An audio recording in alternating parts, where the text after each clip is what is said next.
Kalamassery Samra international convention and exhibition സെന്ററിൽ October 29 ഞായറാഴ്ച രാവിലെ 9:30 നടന്ന സ്ഫോടനം കേരളത്തെ വല്ലാതെ നടുക്കി. നമ്മുടെ നാട്ടിൽ ഒരിക്കലും ഉണ്ടാവരുതാത്ത ആ ദാരുണ സംഭവത്തിൽ ഇതുവരെ മരണം 3 ആയി. 2 പേർ കൂടി അത്യാസന്ന നിലയിലാണ്. 36 പേർക്ക് പരിക്കുപറ്റി. അവിടെ ഉയർന്ന തീ പടരാതിരിക്കുവാൻ കേരളത്തിലെ സുമനസുകൾ ഒന്നടങ്കം രാഷ്ട്രീയ പാർട്ടികളും പോലീസും മാധ്യമങ്ങളും വലിയ ആത്മസംയമനം പാലിച്ചെങ്കിലും സ്ഫോടനം ഉണ്ടാക്കിയ ഭീതി ഇപ്പോഴും പുകയുകയാണ്. സ്ഫോടനം സംബന്ധിച്ച് ഇതുവരെ പുറത്തുവന്ന വിവരങ്ങൾ പൂർണ്ണമായും വിശ്വസിക്കുവാൻ മുഖ്യമന്ത്രി പോലും തയ്യാറായിട്ടില്ല.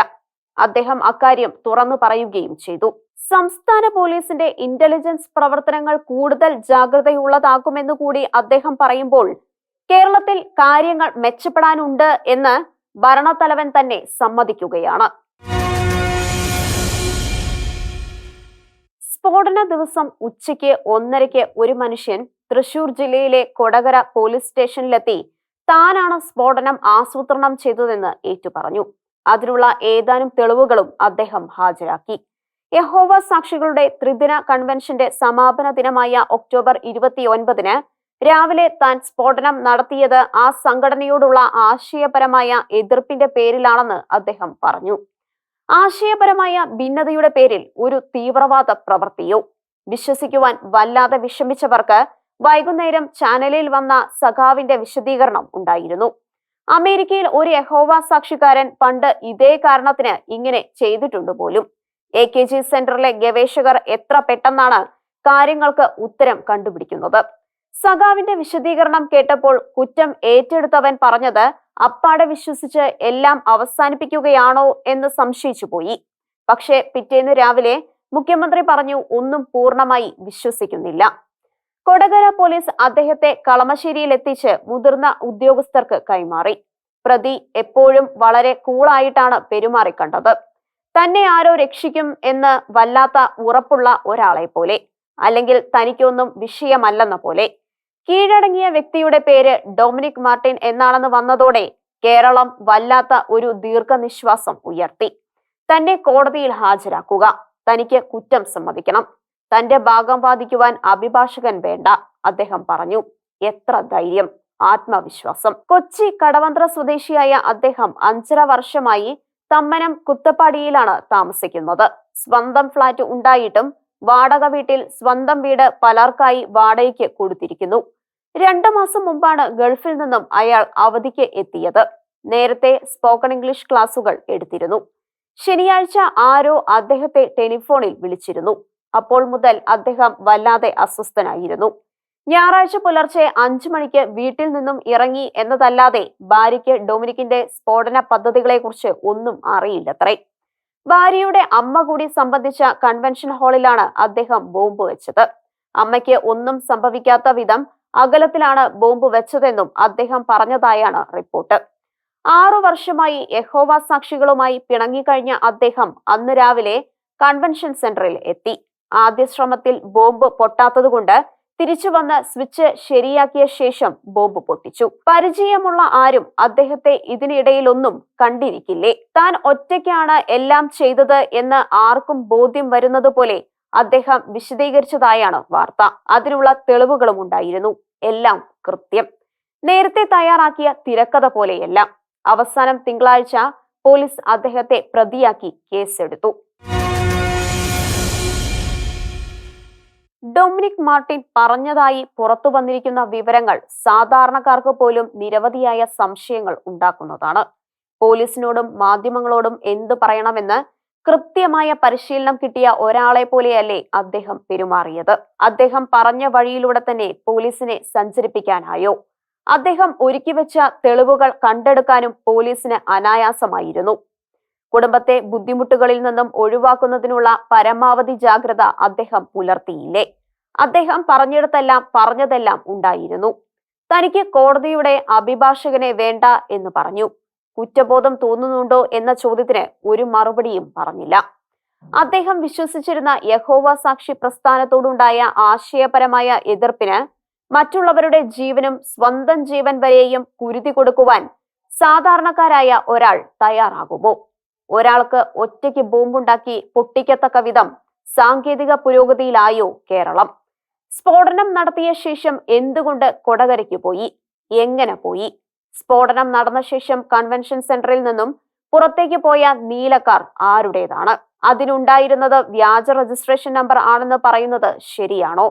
ഡൊമിനിക്കിന്റെ ഫേസ്ബുക്ക് അക്കൗണ്ട് ഡിലീറ്റ് ചെയ്തത് എന്തിന്? അതിൽ ഉണ്ടായിരുന്നതായി പറയുന്ന സുഹൃത്തുക്കൾ ആരെല്ലാം? താനെല്ലാം പറഞ്ഞതുപോലെ ചെയ്തു എന്ന് ആർക്കെങ്കിലും സോഷ്യൽ മീഡിയയിലൂടെ ഉറപ്പ് കൊടുത്തിരിക്കുകയായിരുന്നു. ഈ തിരക്കഥാ നിർമ്മാണം പോലും ഒറ്റയ്ക്കാണോ? ഇക്കാര്യം അന്വേഷിച്ചതായി NIA ഇറങ്ങിത്തിരിച്ചതായി വാർത്തയുണ്ട്. അതായത് അന്വേഷണം നല്ല രീതിയിൽ പോകുന്നു എന്ന പ്രതീക്ഷ പടരുന്നുണ്ട്. പ്രതിക്ക് തീവ്രവാദി ബന്ധം ഉണ്ടെന്നും ബംഗ്ലാദേശിലെ തീവ്രവാദികളുമായി ബന്ധമുണ്ടെന്നും IB കണ്ടെത്തിയതായി BJPയുടെ ജനം TV ബുധനാഴ്ച വെളിപ്പെടുത്തിയിട്ടുണ്ട്. അതും ആരും പൂർണ്ണമായി വിശ്വസിച്ച മട്ട് കണ്ടില്ല. മറ്റ് ചാനലുകളൊന്നും ബുധനാഴ്ച ആ വാർത്ത ഏറ്റെടുത്തു കണ്ടില്ല. ശരിയായ അന്വേഷണം നടക്കും എന്ന മുഖ്യമന്ത്രിയുടെ വാക്കുകൾ ജനം വിശ്വസിക്കുകയാണ്. പക്ഷേ പറഞ്ഞത് ചെയ്യണം. കുറ്റമറ്റ അന്വേഷണം നടക്കണം. കണ്ടെത്തലുകൾ ജനങ്ങളെ അറിയിക്കണം. ധാരാളം സംശയങ്ങളുണ്ട്. ഇവിടെ വേണ്ടത് സമാധാനമാണ്, സ്വാതന്ത്ര്യമാണ്, സമത്വമാണ്. നമ്മുടെ നാട്ടിൽ നടന്ന സ്ഫോടനത്തെക്കുറിച്ചുള്ള ഭയം ഇല്ലാതാക്കുന്നതിന് ഇത്തരം കാര്യങ്ങളിലുള്ള കൃത്യവും വിശ്വാസ്യവുമായ കണ്ടെത്തലുകൾ വേണ്ടതുണ്ട്. കേസന്വേഷണം നടത്തുന്ന കേരള പോലീസിനും സംശയങ്ങൾ ഉണ്ട് എന്നതിനാലാണ് സാധാരണക്കാരന്റെ വിശ്വാസം. ഏതവസരത്തിലും ചാടി വീഴാവുന്നത് പോലെ NIAയും NSGയും എല്ലാം കളത്തിലുണ്ട്. ആരന്വേഷിച്ചാലും യഥാർത്ഥ കുറ്റവാളികൾ കണ്ടെത്തപ്പെടണം. ഇതിലെ പ്രതികൾ മാത്രമല്ല, ഇത്തരം ബോംബുകളുമായി കേരളത്തിലെ ജനജീവിതത്തെ ഭയപ്പെടുത്തുവാൻ തയ്യാറാകുന്നവർ ഉണ്ടെങ്കിൽ അവരും പിടിക്കപ്പെടണം. ജനങ്ങളുടെ മനസ്സിൽ വലിയ സംശയങ്ങളും ഭീതിയും ഉണ്ട്. സംഭവം ജനങ്ങളിൽ എത്തിക്കുന്നതിലും കുറ്റം ഏറ്റെടുത്ത ആളെക്കുറിച്ചുള്ള വിവരങ്ങൾ പറയുന്നതിൽ പോലും മാധ്യമങ്ങൾ വല്ലാത്ത സംയമനം പുലർത്തി. ഗൾഫിൽ ജോലിക്കാരനായിരുന്ന അദ്ദേഹത്തെക്കുറിച്ച് വിദേശത്ത് ജോലി ചെയ്തിരുന്ന എന്ന് മാത്രമാണ് മാധ്യമങ്ങൾ പറഞ്ഞുകൊണ്ടിരുന്നത്. എന്തുകൊണ്ടാവും സത്യം പറയുന്നതിന് പോലും ഇത്ര സൂക്ഷിക്കേണ്ടി വന്നത്? ചിന്തിക്കേണ്ടവർ ചിന്തിക്കുന്നത് നല്ലത്. പണ്ടൊക്കെ വർഗീയ കലാപങ്ങൾ റിപ്പോർട്ട് ചെയ്യുമ്പോൾ പിടിക്കപ്പെടുന്നവരുടെയും പരിക്കേറ്റവരുടെയും ഒന്നും പേരുകൾ മാധ്യമങ്ങൾ നൽകിയിരുന്നില്ല. ഇപ്പോൾ ലൈവ് ടെലികാസ്റ്റിലേക്ക് വന്നതോടെ അതൊന്നും സാധ്യമല്ലാതായി. എന്നിട്ടും മാധ്യമങ്ങൾ വലിയ ജാഗ്രത പുലർത്തി. സംഭവത്തെക്കുറിച്ച് കേന്ദ്ര സഹമന്ത്രി രാജീവ് ചന്ദ്രശേഖർ സോഷ്യൽ മീഡിയയിൽ കുറിച്ച പ്രതികരണത്തിൽ സ്ഫോടനത്തെ ഹമാസ് അനുകൂല സമരവുമായും മുഖ്യമന്ത്രി നടത്തുന്ന വർഗീയ പ്രീണനവുമായി ബന്ധപ്പെടുത്തി പരാമർശം ഉണ്ടായെന്നും കേന്ദ്രമന്ത്രി നടത്തിയത് വർഗീയ വിഷം വമിക്കുന്ന ആരോപണമാണെന്നും മുഖ്യമന്ത്രി ആരോപിച്ചു. മുസ്ലിം ലീഗും ആ നിലപാടിലായിരുന്നു. സംഭവ സമയത്ത് പാർട്ടി യോഗത്തിൽ സംബന്ധിക്കുന്നതിന് ഡൽഹിയിലായിരുന്ന മുഖ്യമന്ത്രി ഡൽഹിയിൽ പാർട്ടി നടത്തിയ ഹമാസ് അനുകൂല സമരത്തിൽ പങ്കെടുക്കുകയായിരുന്നു എന്ന പശ്ചാത്തലവും ആ പ്രതികരണത്തിന് പിന്നിലുണ്ട്. ഏതായാലും കലാപശ്രമത്തിന് കേന്ദ്രമന്ത്രിക്കെതിരെ കൊച്ചി പോലീസ് കേസെടുത്തു കഴിഞ്ഞു. അതും സർക്കാരിന്റെ സൈബർ സെല്ലിന്റെ പരാതിയുടെ അടിസ്ഥാനത്തിലാണ്.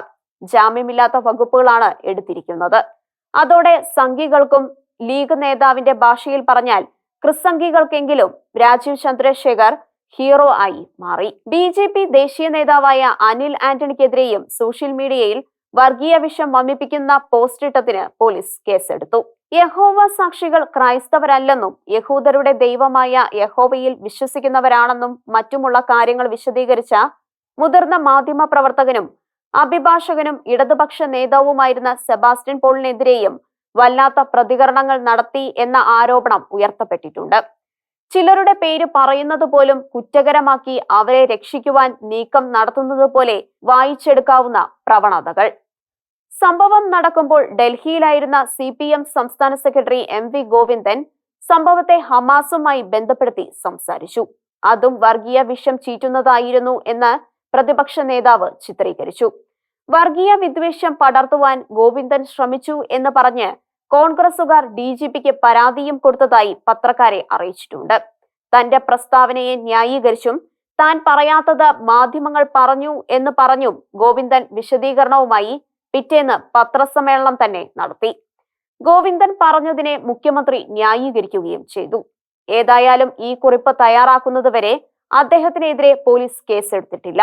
പോലീസ് ഇരട്ടത്താപ്പ് കാണിക്കുന്നു എന്നതിന് ഒന്നാന്തരം തെളിവല്ലേ ഇത്? മുഖ്യമന്ത്രിയോ പ്രതിപക്ഷ നേതാവോ വർഗീയ പ്രീണനം നടത്തുന്നു എന്ന് പറയുന്നത് ക്രിമിനൽ കുറ്റമായാൽ പിന്നെന്ത് അഭിപ്രായ സ്വാതന്ത്ര്യം? ഭരണഘടന ഉറപ്പു നൽകുന്ന ഈ സ്വാതന്ത്ര്യത്തിന്റെ അനുബന്ധമായ പത്രസ്വാതന്ത്ര്യം. കേന്ദ്ര മന്ത്രിമാർക്കും മറ്റും എതിരെ ഇത്തരം പ്രസ്താവനകൾക്ക് ക്രിമിനൽ കേസ് എടുക്കുന്നത് നല്ല കീഴ്വഴക്കമാവുമോ? ഇതാണ് മനോഭാവമെങ്കിൽ മണിപ്പൂരിനെ കുറിച്ച് എങ്ങനെ പ്രതികരിക്കും? കളമശ്ശേരി സംഭവത്തിന്റെ പേരിൽ മുസ്ലിം സമുദായത്തിനെതിരെ ജനവികാരം ഇളക്കിവിടുവാൻ നീക്കം നടത്തിയവർക്കെതിരെ കേസെടുക്കണമെന്നാവശ്യപ്പെട്ട് ഇന്ത്യൻ യൂണിയൻ മുസ്ലിം ലീഗും നാഷണൽ ലീഗും പോലീസിൽ പരാതിപ്പെട്ടിട്ടുണ്ട്. ചാനൽ ചർച്ചയിൽ വന്ന ലീഗ് പ്രതിനിധി ഒരു കേസെടുത്താൽ ഇത്തരം വ്യക്തികളുടെ വാ അടയ്ക്കാമെന്നും എന്തുകൊണ്ട് പോലീസ് കേസെടുക്കുന്നില്ലെന്നും വെല്ലുവിളിച്ചു. കേരളത്തിലെ ഒരു മുതിർന്ന രാഷ്ട്രീയ നേതാവിനെതിരെ പോലീസ് കേസെടുത്ത ശേഷം അദ്ദേഹം ഇത്തരത്തിലുള്ള ഒരക്ഷരം പോലും പറഞ്ഞിട്ടില്ലെന്നും ലീഗ് നേതാവ് ചൂണ്ടിക്കാട്ടി. അങ്ങനെ വാ അടയ്ക്കുന്നത് ജനാധിപത്യത്തിന് നിരക്കുന്നതാണോ? മുസ്ലിം സമുദായത്തിൽ നിന്നു തന്നെ ഈ പരാതി വന്നത് നന്നായി. ഏതായാലും ഇപ്പോൾ കേസുകൾ ചറപറ ഉണ്ടാകുന്നുണ്ട്. അനിൽ ആന്റണിയുടെ സ്ഫോടനവുമായി ഒരു ബന്ധവുമില്ലാത്ത പോസ്റ്റിനെതിരെയും കേസായി. മറ്റു മതങ്ങളുടെ സ്ഥാപകരെ കുറിച്ച് വരെ വളരെ ഹീനമായി പറയുന്ന ഉസ്താദുമാർക്കെതിരെ സോഷ്യൽ മീഡിയയിൽ വിഷം ചീറ്റുന്നവർക്കെതിരെ കൂടി ഉണ്ടാവണം ഇത്തരം നടപടികൾ. കേന്ദ്രമന്ത്രിക്കെതിരെ കേസെടുത്തത് സൈബർ സെല്ലിന്റെ പരാതിയിലല്ലേ? അവരെന്തേ എല്ലാം കാണുന്നില്ല? സംഘികളും ക്രിസ്സംഘികളും ഇടുന്ന വിദ്വേഷം പടർത്തുന്ന പോസ്റ്റുകൾക്കെതിരെ ഒന്നുപോലെ നടപടിയെടുക്കണം. ചിലർക്കെതിരെ മാത്രം നടപടി എന്ന് വരുമ്പോൾ ജനം പേടിച്ച് മിണ്ടാതിരുന്നാലും മനസ്സിൽ പലതും കുറിക്കും. ഒരു സ്ഫോടനം നടക്കുമ്പോൾ പരസ്യമായി പ്രതികരിച്ചില്ലെങ്കിൽ എന്തേ സമൂഹത്തിലെ നല്ല വിഭാഗം ഇങ്ങനെ സംശയിച്ചു പോകുന്നു എന്ന ചോദ്യം ആത്മപരിശോധന വിഷയമാക്കണം. ഇന്ത്യയിൽ എവിടെയും നടക്കുന്ന വർഗീയ കലാപങ്ങളിലെ പ്രതികളെ തേടി പോലീസ് കേരളത്തിൽ എത്തുന്നതും പലരെയും ഇവിടെ നിന്നും അറസ്റ്റ് ചെയ്ത് കൊണ്ടുപോകുന്നതും എന്തുകൊണ്ട്? കേരളത്തിൽ തീവ്രവാദ പരിശീലന ക്യാമ്പുകൾ നടന്നെന്ന് അറിഞ്ഞു. എന്തെങ്കിലും നടപടി എടുത്തു?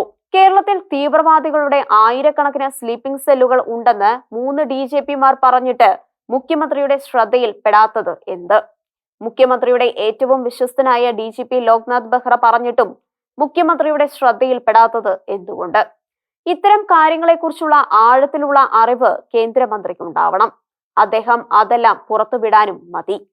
കേരളത്തിലെ 3 DGPമാർ നിരോധിക്കണമെന്ന് പറഞ്ഞ ജിഹാദി പുസ്തകം കേരള സർക്കാർ നിരോധിച്ചു. അതിനായി ഒരു കമ്മീഷനെ നിയോഗിച്ചു. പക്ഷേ അവർ റിപ്പോർട്ട് കൊടുത്തതായോ അതിലെ ശുപാർശ എന്തായിരുന്നു എന്നോ 3 DGPമാർ ആവശ്യപ്പെട്ടിട്ടും ആ പുസ്തകം നിരോധിച്ചതായോ ജനത്തിന് അറിവില്ല. ആലപ്പുഴയിൽ അവലും മലരും കുന്തിരിക്കവും കരുതിക്കോ എന്ന് പരസ്യമായി മുദ്രാവാക്യം വിളിച്ചവർക്കെതിരെ എന്ത് നടപടി ഉണ്ടായി? പോലീസ് പക്ഷപാതം കാണിക്കുന്നതായി ധാരാളം പരാതികൾ ഉണ്ടായി. ലവ് ജിഹാദ് കേസുകളിൽ പെൺകുട്ടിയുടെ മാതാപിതാക്കൾ നൽകുന്ന പരാതിയിൽ നടപടിയില്ലാത്ത സംഭവങ്ങൾ എത്രയെണ്ണം? കോഴിക്കോട് ഒരു പിതാവിന് പരസ്യമായി പത്രസമ്മേളനം നടത്തേണ്ടി വന്നില്ലേ? ഉത്തരവാദികളായ ഉദ്യോഗസ്ഥർക്കെതിരെ എന്തെങ്കിലും നടപടി എടുത്തു? തുർക്കിയിൽ 5ാം നൂറ്റാണ്ടിൽ നിർമ്മിച്ച ഹാഗിയ സോഫിയ അവിടുത്തെ പ്രസിഡന്റ് എർഗദോൻ മോസ്കാക്കിയതിനെ ന്യായീകരിച്ച ലീഗ് നേതാവ് സാദിഖ് അലി തങ്ങൾ ബാബറി മസ്ജിദിനു വേണ്ടി വാദിക്കുമ്പോൾ കേൾക്കുന്നവർ എന്ത് കരുതണം? ഇരട്ടത്താപ്പെന്നല്ലേ? ലീഗിനെ പേടിച്ച് കോൺഗ്രസും ജലീലിനെയും ഒപ്പമുള്ളവരെയും പേടിച്ച് CPMഉം വല്ലാത്ത നിലപാട് സ്വീകരിക്കുമ്പോൾ വർഗീയ പ്രീണനം എന്ന് പറഞ്ഞ് കേസെടുക്കുന്നതാണ് കേമം. പണ്ട് EMS ചെയ്യരുതെന്ന് പറഞ്ഞ തെറ്റാണ് CPM ഇപ്പോൾ ചെയ്യുന്നത്. കോൺഗ്രസിനെ പോലെ ന്യൂനപക്ഷ വർഗീയതയെ പ്രീണിപ്പിക്കുന്നതിലൂടെ സമൂഹത്തിൽ എല്ലാ മതത്തിലും മതമൗലികവാദികളെ ശക്തന്മാരാക്കുകയാണ്. മുസ്ലിം വ്യക്തി നിയമത്തിൽ വരുത്തിയ ഭേദഗതിയെക്കുറിച്ച് രാജീവ് ഗാന്ധിയോട് ഭാര്യ സോണിയ പറഞ്ഞതായി രേഖപ്പെടുത്തിയിട്ടുള്ള ഒരു പ്രതികരണമുണ്ട്. രാജീവിന്റെ നിലപാട് എന്നെ ബോധ്യപ്പെടുത്താനായില്ല, പിന്നല്ലേ നാട്ടിലെ ജനങ്ങളെ. രാജീവ് ഗാന്ധിയുടെ നടപടികളാണ് BJPയെ വളർത്തിയത്. അതുതന്നെ കേരളത്തിലും ആവർത്തിക്കുകയാണ്. ഒക്ടോബർ 26-ന് കോഴിക്കോട് മുസ്ലിം ലീഗ് നടത്തിയ പാലസ്തീൻ സമ്മേളനത്തിൽ സ്റ്റാർ പ്രസംഗകനായി എത്തിയ കോൺഗ്രസ് വർക്കിംഗ് കമ്മിറ്റി അംഗം ശശി തരൂർ ആ മഹാസമ്മേളനത്തിൽ ഒരു സത്യം പറഞ്ഞത് വലിയ വിവാദമാക്കപ്പെട്ടു. ആ പ്രസംഗത്തിന്റെ പേരിൽ തിരുവനന്തപുരത്തെ മഹല്ലുകൾ സംഘടിപ്പിച്ച പലസ്തീൻ ഐക്യദാർഢ്യ സമ്മേളനത്തിൽ നിന്നും തരൂരിനെ മാറ്റി. അദ്ദേഹം നിലപാടിൽ ഉറച്ചുനിന്നു. സമ്മേളനം ലീഗിന്റെ വകയാണ്. പക്ഷേ അഭിപ്രായം എന്റേതാണ്, അത് മാറ്റമില്ല, അദ്ദേഹം പറഞ്ഞതായി സോഷ്യൽ മീഡിയയിൽ കണ്ടു. അത് സത്യമാണെങ്കിൽ അതാണ് തന്റെ ഇടം. കോൺഗ്രസ് ഇത്തരം നിലപാട് എടുത്തില്ലെങ്കിൽ ഉള്ളവരിൽ പലരും കൂടി പോകും. പലസ്തീൻ എന്നാൽ ഹമാസ് അല്ല. പലസ്തീനിന്റെ പ്രസിഡന്റ് ഫത്ത പാർട്ടിക്കാരനാണ്. അവർ ഹമാസിന് എതിരാണ്. ഇവർ തീർത്തും തീവ്രവാദികളാണ്, മുസ്ലിം തീവ്രവാദികൾ. ഇവർ ജനാധിപത്യ വിശ്വാസികളല്ല. 2006 ശേഷം പലസ്തീനിൽ തിരഞ്ഞെടുപ്പ് നടത്താൻ കൂട്ടാക്കിയിട്ടില്ല. ജലീലും കൂട്ടരുമാണ് തരൂരിനെതിരെ ലീഗിനെ കുടുക്കിലാക്കിക്കൊണ്ട് ആദ്യ വെടി പൊട്ടിച്ചത്. പാകിസ്ഥാന്റെ കൈവശമുള്ള കാശ്മീരിനെ ആസാദ് കാശ്മീർ എന്ന് വിശേഷിപ്പിച്ച KT ജലീൽ ഇങ്ങനെയൊക്കെ പറയുന്നത് മനസ്സിലാക്കാം. ജലീലിനെ കൊണ്ട് നടക്കുന്ന ഇടതുപക്ഷക്കാരും പക്ഷേ മുസ്ലിം ലീഗുകാരും ഇങ്ങനെ പറയുന്നത് അപകടകരമാണ്, തെറ്റിദ്ധാരണ പരത്തുന്നതാണ്. അവിടെ 2023 ഒക്ടോബർ 7 ഹമാസ് നടത്തിയത് തീവ്രവാദ പ്രവർത്തനം ആണെന്ന് പറയാനുള്ള ചങ്കൂറ്റം തരൂർ കാണിച്ചു. ഒക്ടോബർ 7 ഇസ്രായേലിനെതിരെ നടന്നത് ഭീകരാക്രമണമാണ്. തരൂർ കൃത്യമായി പറഞ്ഞു. ഇസ്രായേലിൽ കടന്ന ഭീകരവാദികൾ നിരപരാധികളായ കുഞ്ഞുങ്ങളെയും സ്ത്രീകളെയും കൊന്നു. ലോകം ആകെ ഹീനകൃത്യത്തെ അപലപിച്ചു. ഭീകരവാദികളുടെ പ്രവർത്തനം രണ്ട് ഭാഗത്തും ഉണ്ടായി. അതിന് മൃഗീയ പ്രതികരണമാണിപ്പോൾ കാണുന്നത്. പലസ്തീൻ പ്രശ്നം മുസ്ലിമുകളുടെ മാത്രം പ്രശ്നമല്ല. 1% വരുന്ന ക്രൈസ്തവരും മരിച്ചു വീഴുന്നുണ്ട്. മതം ചോദിച്ചല്ല ബോംബുകൾ വീഴുന്നത്, തരൂർ പറഞ്ഞു. അതാണ് സത്യം. അന്തസ്സുള്ള വാക്കുകൾ. വേദിയിൽ തന്നെ തരൂർ പറഞ്ഞത് ചോദ്യം ചെയ്യപ്പെട്ടു. അധിനിവേശത്തിനെതിരായ സ്വാതന്ത്ര്യ സമരമാണ് പലസ്തീനികൾ നടത്തുന്നത്. തുടർന്ന് പ്രസംഗിച്ച അബ്ദുൾ സമാദാനി പറഞ്ഞു, പ്രതിരോധം ഭീകരവാദമല്ല. MK മുനീറും പറഞ്ഞു, ഭീകരവാദത്തെ ന്യായീകരിക്കുന്ന ഇത്തരം ഒരു നിലപാട് ലീഗ് എടുത്തത് ഭയപ്പെടുത്തുന്നതാണ്. സമ്മേളനം ഉദ്ഘാടനം ചെയ്ത സാദിഖ് അലി തങ്ങൾ ഇസ്രായേൽ അധിനിവേശത്തെ 1947 മുതൽ എതിർക്കുന്ന രാജ്യമാണ് ഇന്ത്യ എന്ന ന്യായം പറഞ്ഞുകൊണ്ട് അഹിംസയുടെ സന്ദേശം ലോകത്തിന് കൊടുക്കുന്ന ഇന്ത്യക്ക് പലസ്തീനെ തള്ളിപ്പറയാനാവില്ല എന്ന് അവകാശപ്പെട്ടു. ഹമാസിനെ തള്ളിപ്പറയുന്നവർ പലസ്തീനെ തള്ളിപ്പറയുന്നില്ല എന്ന യാഥാർത്ഥ്യം തങ്ങൾ അടക്കമുള്ളവർ മറക്കുന്നു. പലസ്തീനിലെ ജനങ്ങളിൽ അവരെ ഭയപ്പെടുന്ന നല്ല വിഭാഗമില്ലേ? ഇസ്രയേലിനെ ആക്രമിച്ചാൽ അവർ തിരിച്ചടിക്കുമെന്നും അതിലൂടെ ഗാസയിലെ പാവപ്പെട്ട ജനങ്ങൾക്ക് മരണവും ദുരിതവും ഉണ്ടാകുമെന്നും അറിഞ്ഞല്ലേ അവർ ഭീകരാക്രമണം നടത്തിയത്. അപ്പോൾ ശരിക്കും അവർ പലസ്തീൻ ജനതയെ സ്നേഹിക്കുന്നവരാണോ? അവരുടെ നേതാവ് പറയുന്നത് പോലെ പലസ്തീനിലെ എത്ര ജനങ്ങളെ കൊന്നാലും അവരെല്ലാം സുരക്ഷിതരും ആയിരിക്കും. അതായത് ജനങ്ങളെ കൊലയ്ക്ക് കൊടുത്തിട്ട് ആനന്ദിക്കുന്നവർ. ഇതെല്ലാമാണ് സത്യമെങ്കിലും യുക്രൈനിലെ പുടിനെ പോലെ നെതന്യാഹു യുദ്ധം നീട്ടിക്കൊണ്ടു പോകുന്നത് കാടത്തമല്ലേ? രാത്രി പതുങ്ങി ആക്രമിച്ചവരെ തിരിച്ചടിക്കുന്നത് മനസ്സിലാക്കുന്നവരും യുദ്ധം ഇങ്ങനെ മുന്നോട്ടു പോകുന്നതിൽ നിരപരാധികളുടെ ജീവൻ പൊലിയുന്നതിൽ വല്ലാതെ ആകുലപ്പെടുന്നുണ്ട്. അവർ പരസ്യമായി വരാത്തത് പലപ്പോഴും പലസ്തീൻ സംരക്ഷണത്തിന് ഇറങ്ങുന്നവരുടെ വർഗീയ നിറം കൊണ്ടാണ്. ലോകത്തിലെ ഏറ്റവും വലിയ ഭീകര രാഷ്ട്രമാണ് ഇസ്രയേൽ എന്നും അവരെ കൂട്ടുപിടിക്കുന്നവരെല്ലാം ഭീകരതയെ കൂട്ടുപിടിക്കുന്നവരാണെന്നും സാദിഖ് അലി തങ്ങൾ പറഞ്ഞു. ഒരു രാത്രിയിലെ ഒളിപ്പോരാക്രമണത്തിലൂടെ 1400 പേരെ കൊല്ലുകയും 250 പേരെ തട്ടിക്കൊണ്ടുപോയി വില പറഞ്ഞുകൊണ്ട് ഇരിക്കുകയും ചെയ്യുന്ന ഹമാസിനെ അദ്ദേഹം ന്യായീകരിക്കുകയാണ്. ക്രിസ്ത്യാനികളും യഹൂദരുമില്ലാത്ത ലോകമാണ് ഹമാസ് കമാൻഡർ മെഹ്മൂദ് അൽ സഹർ പ്രഖ്യാപിച്ചത് എന്ന അറിയാതെയല്ലല്ലോ ഈ ന്യായീകരണം. ലോകത്ത് മനുഷ്യാവകാശങ്ങൾ ലംഘിക്കപ്പെടുന്ന ഏക സ്ഥലമാണോ പലസ്തീൻ? ഗാസയിലെ 2000 ക്രൈസ്തവർക്കുള്ള സ്വാതന്ത്ര്യം എന്താണെന്ന് ഇവർക്ക് അറിയാമോ? ഹമാസ് ഇസ്ലാമിക ഭീകര പ്രസ്ഥാനം തന്നെയാണ്.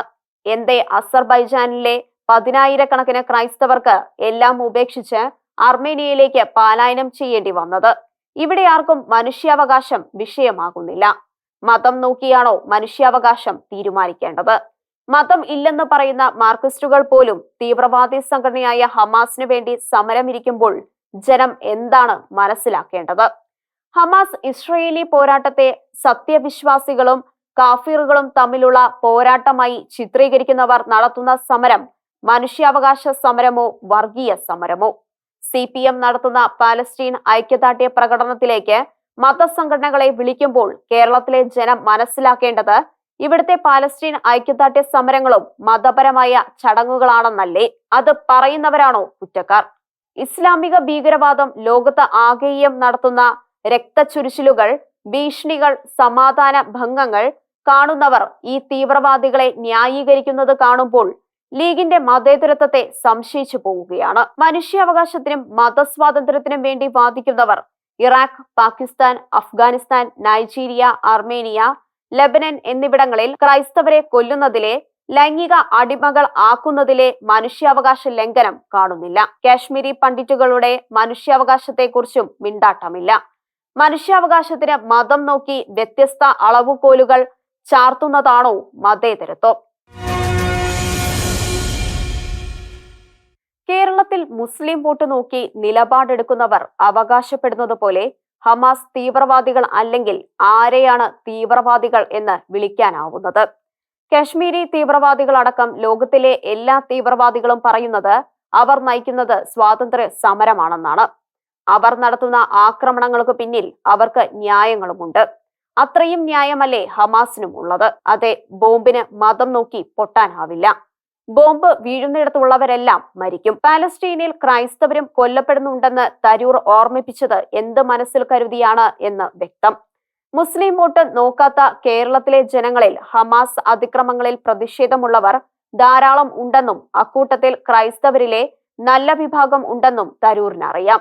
ക്രിസ്സംഖികൾ എന്ന് പരിഹസിച്ചാലും അവർക്കും ഇന്ത്യയിൽ വോട്ടൊന്നുണ്ട്. ഒക്ടോബർ 7-ന് ഹമാസുകൾ നടത്തിയ ഭീകരാക്രമണത്തിൽ കൊല്ലപ്പെട്ട 1500 പേരിലും ക്രൈസ്തവരുണ്ട്. പല മുസ്ലിം രാജ്യങ്ങളിലെയും പോലെ ഇസ്രയേലിൽ ക്രൈസ്തവർക്ക് ജീവിക്കാനാവാത്ത നിലയല്ല ഉള്ളത് എന്നും തരൂരിന് അറിയാം. ഇസ്രയേലിലെ ക്രൈസ്തവ തീർത്ഥാടന കേന്ദ്രങ്ങൾ മനോഹരമായി സംരക്ഷിക്കപ്പെടുന്നതും ആർക്കും അവിടെ സന്ദർശിക്കാവുന്നതും അവ ഇസ്രയേലിന്റെ കൈവശം ആയതുകൊണ്ടാണെന്ന് വിശ്വസിക്കുന്ന ക്രൈസ്തവർ ഏറെയുണ്ട്. പല കാരണങ്ങൾ കൊണ്ട് മുസ്ലിം സംഘടനകളെ പോലെ ബഹുജന റാലി സംഘടിപ്പിക്കുന്നതിനും മറ്റും കഴിയാത്ത അക്കൂട്ടർക്ക് ഇതെല്ലാം മനസ്സിലാകും എന്ന് ഓർക്കുക. അവർക്ക് വല്ലതും ചെയ്യാനാവുന്നത് വോട്ട് വരുമ്പോഴാണ്. ഇടത് വലത് മുന്നണികൾ കടുത്ത മുസ്ലിം പ്രീണനത്തിന് മത്സരിക്കുമ്പോൾ അവർക്ക് അവരുടെ വഴി തേടേണ്ടി വരും. പലസ്തീൻ പലസ്തീനികളുടെ നാടാണെന്നും ഇസ്രയേൽക്കാർ 1947 മാത്രം വന്നവരാണെന്നും പ്രചരിപ്പിക്കുന്നവർ ബൈബിൾ വായിക്കുന്നവരോടെങ്കിലും ഇക്കഥ പറയരുത്. ക്രിസ്തുവിന് മുൻപ് 1200 മുതലെങ്കിലും അവർ ജീവിച്ച നാടാണത്. അവർക്കവിടെ മാത്രമാണ് ദൈവാലയം ഉള്ളത്. ഇനി 1947 മുതലുള്ള ചരിത്രം മോശമാണോ? പാകിസ്ഥാനും അഫ്ഗാനിസ്ഥാനും അടക്കം എത്രയോ രാജ്യങ്ങൾ 1947 ശേഷം ഉണ്ടായവയാണ്. അവിടെ സമാധാനം വരണമെങ്കിൽ ഇരുകൂട്ടരും പരസ്പരം അംഗീകരിക്കണം. വിശ്വസിച്ച് സമാധാനത്തിലേക്ക് യാത്ര ചെയ്യുന്നവരെ രാത്രി കയറി കൊല്ലാൻ ശ്രമിച്ചാൽ എങ്ങനെ സമാധാനം ഉണ്ടാവും? ഇസ്രയേലിൽ മുസ്ലിമുകൾ ഇല്ലെന്ന ധാരണ പടർത്താൻ നോക്കുന്നവർക്കറിയാം അവിടെ മുസ്ലിമുകൾ ധാരാളമുണ്ട്. അവരുടെ ഏറ്റവും വലിയ മോസ്കുകളിൽ ഒന്നായ അൽ അസഹ അവിടെയാണ് ഉള്ളത്. ക്രൈസ്തവരും ധാരാളമുണ്ട്. ക്രിസ്തുവുമായി ബന്ധപ്പെട്ട പുണ്യസ്ഥലങ്ങളെല്ലാം തന്നെ അവിടെയാണ്. ബത്ലഹേം ഇപ്പോൾ പാലസ്തീനിലാണ്.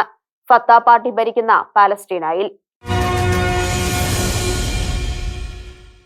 ഒക്ടോബർ 26-ന് ലീഗ് കോഴിക്കോട് നടത്തിയ സമ്മേളനം മനുഷ്യത്വം സംരക്ഷിക്കുക, പലസ്തീനെ രക്ഷിക്കുക എന്ന മുദ്രാവാക്യം മുഴക്കിയായിരുന്നെങ്കിൽ ഒക്ടോബർ 28-ന് മലപ്പുറത്ത് ജമാഅത്തെ ഇസ്ലാമി ഹിന്ദിന്റെ യൂത്ത് റെസിഡൻസ് നടത്തിയ പലസ്തീൻ ഐക്യദാർഢ്യ റാലി ബുൾഡോസർ ഹിന്ദുത്വവും അപ്പാർത്തൈഡ് സൈനിസവും ഇല്ലാതാക്കുക എന്ന മുദ്രാവാക്യം ഉയർത്തിയായിരുന്നു.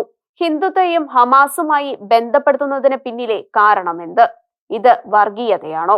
ജമാഅത്തുകാരുടെ യോഗത്തിൽ ഹമാസ് നേതാവ് ഖലീദ് മെഷാലിന്റെ പ്രസംഗം വലിയ സ്ക്രീനിൽ പ്രദർശിപ്പിക്കപ്പെട്ടു. അറബിയിലായിരുന്നു പ്രസംഗം. ഹമാസ് മുൻ നേതാവ് ഇസ്മയിൽ ഹനിയേവും പ്രസംഗിക്കും എന്ന് പറഞ്ഞെങ്കിലും ഉണ്ടായില്ല. മെഷാൽ സ്വാതന്ത്ര്യ സമര ഭടനാണ് പോലും. ലോകത്തിലെ ഒരു മുസ്ലിം തീവ്രവാദി സംഘടനയുടെ നേതാവിന്റെ പ്രസംഗം പരസ്യമായി പ്രദർശിപ്പിക്കപ്പെടുക. BJPക്കാർ പരാതിപ്പെട്ടപ്പോൾ ഹമാസ് നിരോധിക്കപ്പെട്ട സംഘടനയല്ലെന്നും UN ഇവരെ ഭീകര സംഘടനയായി പ്രഖ്യാപിച്ചിട്ടില്ലെന്നും കേരള പോലീസ് കണ്ടെത്തി. ദേശീയ സുരക്ഷാ പോലീസും അതുതന്നെയാവുമോ കണ്ടെത്തുക എന്നറിയാൻ കാത്തിരിക്കുകയാണ് ചിലർ. Solidarity youth movement president CT Shuhaib പറയുന്നത് ഹമാസ് പ്രതിരോധ സംഘടനയാണ് എന്നാണ്. ഇന്ത്യയിൽ പ്രവർത്തിക്കുന്നില്ല, അതുകൊണ്ട് വീഡിയോയിൽ കുഴപ്പമില്ല എന്നാണ് ഷുഹൈബിന്റെ പക്ഷം. ഇന്ത്യയിൽ പലയിടത്തും സോളിഡാരിറ്റി മൂവ്മെന്റ് പലസ്തീൻ അനുകൂല പ്രകടനം നടത്തുമെന്നും അദ്ദേഹം വെളിപ്പെടുത്തിയിട്ടുണ്ട്. ഹമാസ് തീവ്രവാദിയുടെ പ്രസംഗം പ്രക്ഷേപണം ചെയ്തതിനെ കുറിച്ച് അന്വേഷിക്കും എന്ന് മുഖ്യമന്ത്രി പറഞ്ഞിട്ടുണ്ട്. പോലീസ് പറഞ്ഞത് തന്നെ ആവർത്തിക്കുകയാകുമോ മുഖ്യമന്ത്രിയും ചെയ്യുക? പാണക്കാട് സയ്യദ് അലി സാദിഖ് അലി ശിഹാബ് തങ്ങൾ ക്രൈസ്തവ ബസിലിക്കയായ ഹാഗിയ സോഫിയ മോസ്കാക്കിയതിൽ ന്യായം കണ്ട മനുഷ്യാവകാശ സ്നേഹിയാണ്. 2005 ജൂൺ 15 ഭാരതത്തിൽ നിലവിൽ വന്ന ഭാരതത്തിലെ മാഗ്ന കാർട്ടയാണ് വിവരാവകാശ നിയമം. ഭരണത്തിലെ സുതാര്യത ഉറപ്പുവരുത്തുന്നതിന് നിലവിൽ വന്ന നിയമം. ഈ നിയമത്തെ ഇല്ലാതാക്കുവാൻ കേന്ദ്രം ഭരിക്കുന്ന BJP മാത്രമല്ല, സംസ്ഥാനം ഭരിക്കുന്ന മറ്റു പാർട്ടികളും ഒരേ വികാരത്തോടെ അണിനിരക്കുന്നു. സത്യം ജനം അറിയുന്നതിനെ എല്ലാവരും ഒരേ വികാരത്തോടെ ഭയപ്പെടുന്നു. നിയമം നടപ്പാക്കുന്നതിനുള്ള കമ്മീഷണർമാരെ നിയമിക്കാതെ കേന്ദ്രവും സംസ്ഥാനങ്ങളും ഈ നിയമത്തെ ഇല്ലാതാക്കുകയാണ്. ഇത് സംബന്ധിച്ച കേസ് പരിഗണിക്കവേ ഒക്ടോബർ 30 സുപ്രീം കോടതി നടത്തിയ പ്രതികരണമാണിത്.